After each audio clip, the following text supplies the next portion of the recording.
Hey all, it's Ayush. In our last video बात करेंगे which cloud you should choose in 2022. आपको 2022 में कौन से क्लाउड प्रोवाइडर को चूज करना चाहिए, कौन से क्लाउड प्रोवाइडर को पढ़ना चाहिए।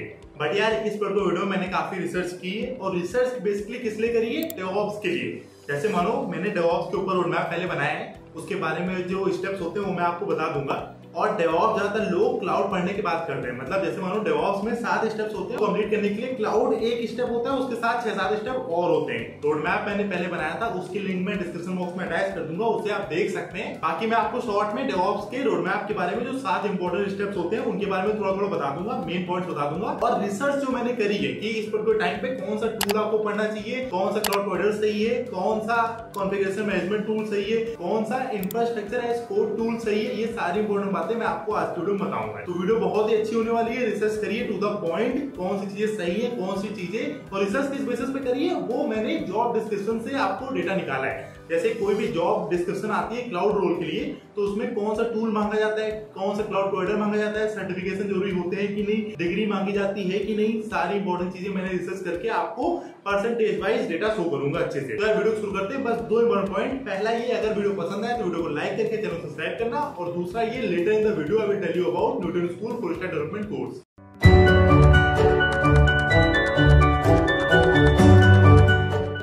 तो यार अगर मैं आपको शॉर्ट में एक लाइन में बताऊं कौन सा क्लाउड प्रोवाइडर सही रहेगा 2022 के लिए, तो वो होगा मेरे हिसाब से AWS। अब अगर आपको लॉन्ग में समझना है कि क्यों AWS आपके लिए सही होगा मेरे पॉइंट ऑफ व्यू से, और डेवऑप्स को माइंड में रख के, क्योंकि मैं डेवऑप्स के लिए रिसर्च करके आपको बता रहा हूँ। मैंने आपको बता दिया क्लाउड एक सब टॉपिक है डेवऑप्स में। डेवऑप्स एक बहुत बड़ा सा टॉपिक है, उसके अंदर क्लाउड एक छोटा सा टॉपिक है। तो अगर आप डेवऑप्स के लिए पढ़ेंगे तो आपको क्लाउड अपने आप समझ में आ जाएगा, सिंपल सा पढ़ना है। तो अगर आपको ये चीज समझनी है तो वीडियो को एंड तक जरूर देखना। तो यार पहला इंपॉर्टेंट पॉइंट, मैं आपको डेवऑप्स की जो इंपॉर्टेंट चीज थी वो एक बार फिर से बता देता हूँ, ठीक है। सबसे पहला डेवऑप्स में जो इंपॉर्टेंट चीज थी वो थी पिका प्रोग्रामिंग लैंग्वेज। इसके ऊपर मैंने कंप्लीट वीडियो बनाई है, उसे जाके देख सकते हो। डेवऑप्स में कौन सी प्रोग्रामिंग लैंग्वेज सही रहेगी आपके लिए। उसके बाद डेवऑप्स में प्रोग्रामिंग लैंग्वेज सही रहती है कि नहीं, मतलब जरूरी है कि नहीं, इसके ऊपर मैंने रिसर्च किया। ये डेटा मैं आपको शो करूंगा आगे चल के। उसके बाद दूसरा स्टेप था कौन सा वर्जन कंट्रोल टूल को सीखा जाए, मतलब गिटहब या आगे कोई भी गिटलैब आप सीखना चाहें तो। तीसरा स्टेप था डेवऑप्स इंजीनियर बनने के लिए, डेवऑप्स कोड में जाने के लिए, वो था नेटवर्किंग आपको आनी चाहिए। चौथा था ऑपरेटिंग सिस्टम कौन सा चूज करें। पांचवा था इंफ्रास्ट्रक्चर एज कोड कौन सा पढ़े। छठा था कॉन्फ़िगरेशन मैनेजमेंट का टूल कौन सा पढ़े।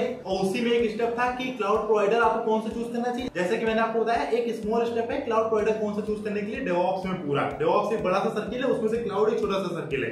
बट ये इंपॉर्टेंट चीज है डेवऑप्स के रोल के लिए भी कि आपने कौन सा क्लाउड प्रोवाइडर चूज किया। क्योंकि ज्यादातर ये होता है कि बंदा पहले क्लाउड के साथ शुरू करता है और फिर स्विच करता है डेवऑप्स में। क्यों? डेवऑप्स में सैलरी हाइक भी ज्यादा तगड़ी होती है और डेवऑप्स में हर एक चीज अच्छी होती है बेसिकली, कि आदमी को अपनी लाइफ में आगे जाना है तो उसे सिर्फ क्लाउड तक रुकना नहीं है, उसे आगे चीजें पढ़नी है। तो ज्यादातर क्लाउड के इंजीनियर बाद में डेवऑप्स इंजीनियर बनते हैं। तो उसके लिए एक ही इंपॉर्टेंट चीज होती है क्लाउड प्रोवाइडर कौन सा आपको चूज करना पड़ेगा। और सातवां स्टेप बेसिकली होता है CI/CD पाइपलाइंस, कॉन्टिन्यूअस इंटीग्रेशन और कॉन्टिन्यूअस डिप्लॉयमेंट वाली पाइपलाइन। तो ये टोटल 7 स्टेप्स होते हैं, रोड मैप होते हैं डेवऑप्स के लिए। अगर आपको डेवऑप्स में डेवऑप्स इंजीनियर बनना है तो आपको ये सारी चीजें आनी चाहिए। इसके ऊपर मैंने कंप्लीट वीडियो बनाई। अब मैं आपको एक रिसर्च बेस्ड फैक्ट बताऊंगा कौन सी चीज ज्यादा चल रही है जॉब डिस्क्रिप्शन के हिसाब से, कौन सी कंपनी में किस चीज से ज्यादा रिक्वायरमेंट होती है उस हिसाब से। सबसे मोस्ट इंपोर्टेंट चीज कौन सा क्लाउड प्रोवाइडर चूज किया जाए। तो जो रिसर्च आई है, जो मैंने रिसर्च करी, मैंने काफी ज्यादा जॉब डिस्क्रिप्शन को देखा है और मैंने काफी डेटा भी लिया है बाकी लोगों की रिपोर्ट से, बाकी वीडियोस से। तो उसमें जो मेन जो डेटा आया है वो ये कि 55% रिक्वायरमेंट होती है AWS की, 23% रिक्वायरमेंट होती है GCP की, गूगल क्लाउड प्लेटफॉर्म की, और 20% रिक्वायरमेंट है इस पर टाइम पे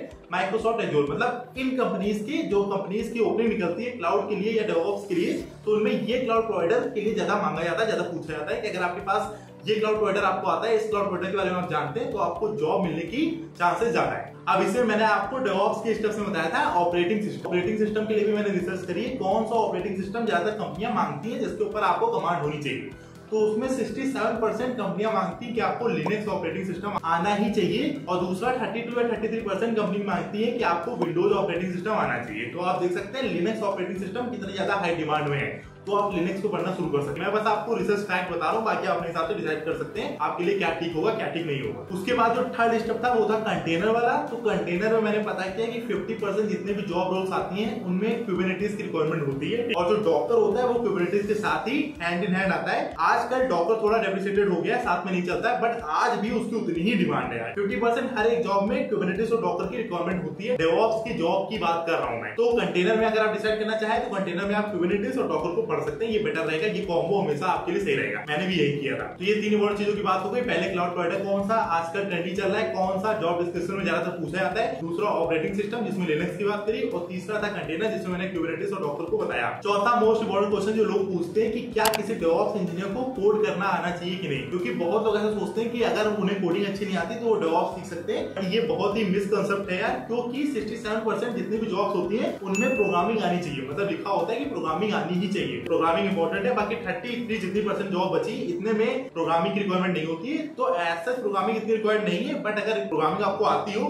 तो बहुत सही होगा यार। और प्रोग्रामिंग में भी कौन सी लैंग्वेज सीखी जाए, तो उसके लिए सबसे पहली जो मोस्ट इंपोर्टेंट लैंग्वेज है वो है पाइथन। सबसे ज्यादा डिमांड इसकी है यार डेवऑप्स की जॉब्स में, और वैसे अगर आप क्लाउड की बात करें तब भी। फिर उसके बाद लिस्ट में है बैश, गो, रूबी, ये सारे। फिर उसके बाद बात होती है ऑटोमेशन टूल्स की। तो ऑटोमेशन टूल्स में सबसे पहले आपका आता है continuous integration, CI/CD pipeline, continuous integration और कॉन्टिन्यूअस डिप्लॉयमेंट वाली। तो उसमें आपका बेसिकली जेंकिंस ज्यादा मांगा जाता है, ज्यादा उसकी डिमांड है जॉब डिस्क्रिप्शंस में। और दूसरा वर्जन कंट्रोल के लिए मेनली गिटहब मांगा जाता है। अगर आपको गिटहब में ओपन सोर्स में कमांड हो तो ये चीज हर जगह काम आती है। अगर आप सॉफ्टवेयर डेवलपर की जॉब के लिए जाएं, या अगर आप डेवलपर की जॉब के लिए जाएं, या अगर आप डेवऑप्स इंजीनियर की जॉब के लिए जाएं, ओपन सोर्स की रिक्वायरमेंट हर जगह होती है। अब बात करते हैं इंफ्रास्ट्रक्चर एज कोड की। जैसे मैंने आपको बताया डेवऑप्स में सबसे इंपॉर्टेंट स्टेप है इंफ्रास्ट्रक्चर एज कोड में कौन से टूल पे आपको कमांड है। तो यार सबसे ज्यादा जो जॉब डिस्क्रिप्शन में जिसकी डिमांड है वो है टेराफॉर्म 70%, के बाद आपके आते हैं क्लाउड फॉर्मेशन और बाकी सारे इंफ्रास्ट्रक्चर एज कोड, ठीक है, बट सबसे ज्यादा डिमांड टेराफॉर्म की है। फिर बात करते हैं हम लोग कॉन्फ़िगरेशन मैनेजमेंट टूल में, तो उसमें किसकी सबसे ज्यादा डिमांड है, ये भी एक बहुत इंपॉर्टेंट स्टेप है डेवऑप्स रोडमैप के लिए, डेवऑप्स इंजीनियर बनने के लिए। तो इसमें जिस पर्टिकुलर टूल पर आपको कमांड होनी चाहिए वो 50% एंसिबल की ज्यादा रिक्वायरमेंट होती है, ज्यादा जॉब डिस्क्रिप्शन में इस पर्टिकुलर टूल के बारे में अगर आपको आता हो तो बेटर रहेगा। उसके बाद और जो टूल्स हैं वो है आपके सेफ, पपेट, इन सब की डिमांड है, बस सबसे ज्यादा एंसिबल की डिमांड है कॉन्फ़िगरेशन मैनेजमेंट टूल के लिए। और यार उसके बाद लास्ट में दो सबसे मोस्ट इंपोर्टेंट क्वेश्चन की डिग्री की रिक्वायरमेंट है कि नहीं डेवऑप्स इंजीनियर बनने के लिए या क्लाउड इंजीनियर बनने के लिए,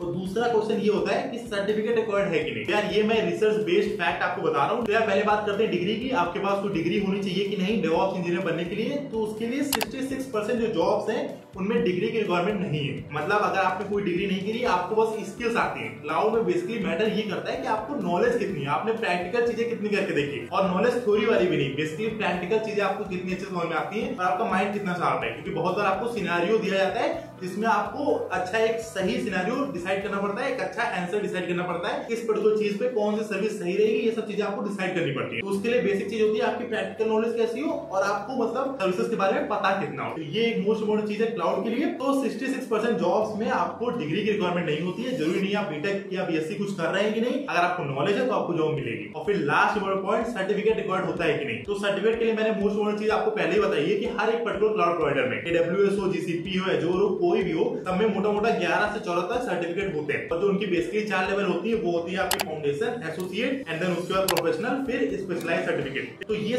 चारों लेवल होती है, इनमें 3-3, 4-4 सर्टिफिकेट होते हैं। तो टोटल ऐसे 12 से 14 सर्टिफिकेट होते हैं। और हर सर्टिफिकेट को करने के लिए आपको 7,000 से 15,000 रुपए देने पड़ते हैं। और हर एक सर्टिफिकेट की एक वैलिडिटी होती है, मतलब मानो मैंने कोई एक सर्टिफिकेट आज निकाला तो 1 या 2 साल ही वैलिड है, उसके बाद मुझे उस पर्टिकुलर सर्टिफिकेट का पेपर फिर से देना पड़ेगा। तो सिंपल अगर मैं आपको बताऊं सर्टिफिकेट रिक्वायर्ड है कि नहीं, तो 95% सर्टिफिकेट रिक्वायर्ड नहीं है। जो किसी भी कंपनी की जॉब डिस्क्रिप्शन से मैंने पता किया, जो भी रिसर्च से मैंने देखा है, उसमें 95% लोग ये नहीं कहते कि अगर आपके पास एसोसिएट लेवल का सर्टिफिकेट है AWS का तो आपको जॉब मिलेगी, ऐसी रिक्वायरमेंट कहीं नहीं। बेसिक जो चीज मैटर करती है वो आपकी नॉलेज ही मैटर करती है। तो इससे पहले एक मैंने वीडियो बनाई थी इस पर्टिकुलर चैनल पे माई क्लाउड जर्नी, तो उसमें मैंने आपको एक बहुत अच्छा तरीका बताया था जिससे आपको सर्टिफिकेट करने की जरूरत नहीं है। उस हैक को आप यूज करके सर्टिफिकेट में जो आप पैसा लगाएंगे 7 से 15,000 तक, उसको आप बचा सकते हैं और सेम एक ऐसी चीज कर सकते हैं जिसके सेम वही वैल्यू हो। तो उस पर्टिकुलर वीडियो को जाके देख सकते हो, उसके लिंक डिस्क्रिप्शन बॉक्स में है।